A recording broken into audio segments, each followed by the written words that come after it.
Maganda rin mga bossing sa naghahanap po dyan ng unit na 8 to 9 seater or pang family use. Ito available tayo mga bossing. Super Sport na Mitsubishi Adventure.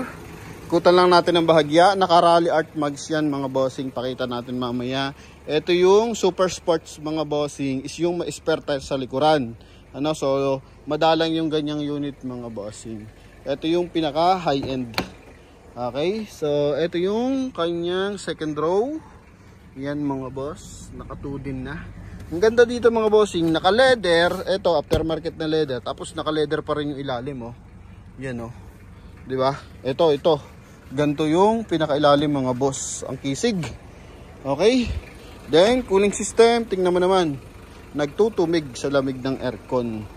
So kulay natin dito is blackish red, coding nito is ending 9. So pagdating dito sa front area, mapapansin mo agad yung kanyang two-tone design.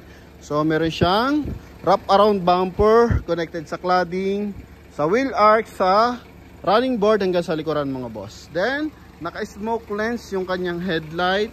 Then malinis yung kanyang mga fog light, walang mga basag mga boss. May chrome line din siya sa kanyang front grille. Then naka-bush na rin yung kanyang busina mga boss. Yan, pakita na natin mamaya. Legendary 4D56 to, puro markings pa to sa loob mga boss. Ano? Yan. Then pagdating dito sa windshield, meron siyang chrome line. Then dito sa alulod, may chrome line din mga boss. Power adjust yung side mirror natin, may top load na siyang kasama. Then may rain gutter pa mga boss. Chrome na rin yung kanyang door opener. So dito tayo, pasok tayo sa loob mga boss. Yun, lamig ng aircon. Okay, so check muna natin yung ating side mirror. Okay, sa kabila. Ito mga bossing. Uy, so gumagana mga boss. Then ito yung ating dashboard. Dito meron siyang silver accent.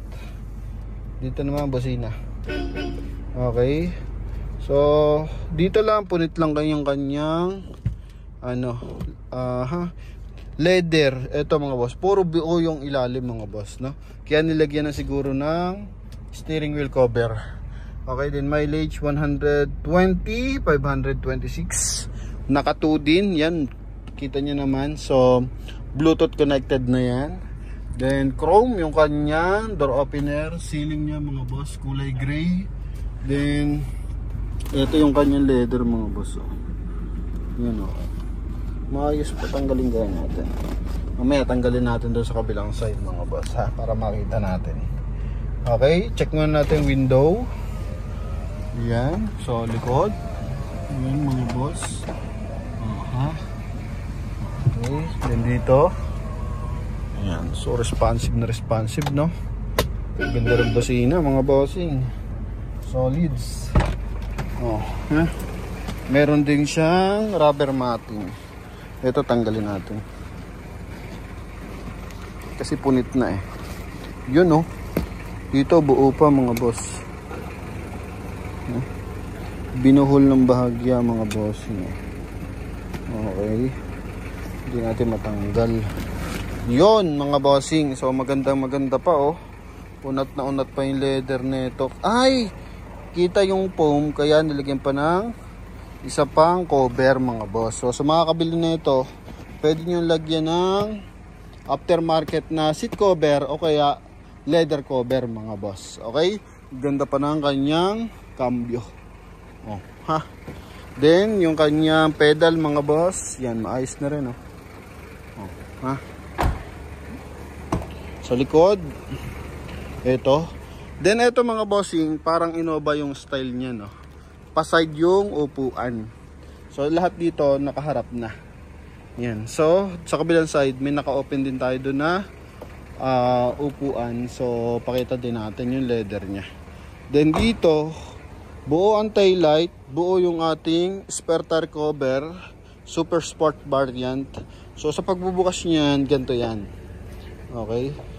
Buksan mo muna dito. Yan oh, kita mo yung spare tire natin. Tapos dito. Yan. So may cover lang na nilagay, inipit So para siguro pag naglagay ng gamit, hindi mababasa yung ilalim. Goods nga naman. So walang punit. Yan, ceiling natin maayos. Maayos din yung mga hydraulic assist, magkabilaan. Okay. So sa pagsasara, ganyan muna yung pagsasara. Oh. Uy. Tapos ganun, oh. Parang high-end mga bossing. Oh. Sa Land Cruiser ganyan. Ito kabilang side. Ito mga boss, oh. 'Di ba? Unat na unat ang leather, mga bossing. Gara. Oh. Okay. Din dito. Check pala natin yung kailangan lang doon i-bapping mga boss, konting liha ganun. Maayos na mga pintura eh. Expansive, oh. 2013 model. Then dito. Check natin dito yung upuan niya. Pangit kasi, oh. Pero pagdating dito mga boss, wow. Gara ng upuan, leather, 'di ba? Yan. So yun yung mga issue natin mga boss. Okay. Oh. Maayos to, lamig na aircon mga boss. May armrest. Aha, papalinis pa to mga boss eh. Window. Okay. So check natin syempre yung ating engine bay. No? Yan, naka-smoke lens lang. Sadyang ganyan kulay black yung kanyang headlight. Smoke lens ang tawag dyan. Mileage niyan 120, 526.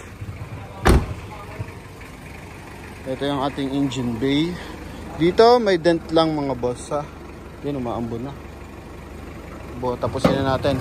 Meron pala yung conduction mga boss, ha, harap at likod. Pakita natin. Dito naman may markings pa yan. May markings. Dito may markings. So sa mga kabili, kayo na magpapalit ng ano yan, timing belt. Pero dito kasi maayos pa naman, makakapal pa mga boss. Okay, goods. Walang bangga. Baterya malaki. Buo ang panel. Yan. Legendary 4056 yan mga boss, ha. 2.5 liters na diesel engine. Napakaayos pa ng timing ng makina. Yan. Okay. So nung nakaraan meron tayo nito GLS. Nabenta natin ng 325. So eto mga bossing, add ka lang konti, 340 mga boss. Dito lang may dent ang bahagya. 340 Super Sport. Yan, naka-conduction, harap at likod, alagang master garage pa ata to mga bossing, no? Yan, so sa mga interesado, yun, 340 mga boss. Pwede nyo makuha yung ating 8 to 9 seater na unit mga bossing. Yan lang mga boss, sa mga interesado, tawag na. And thank you. And bye-bye.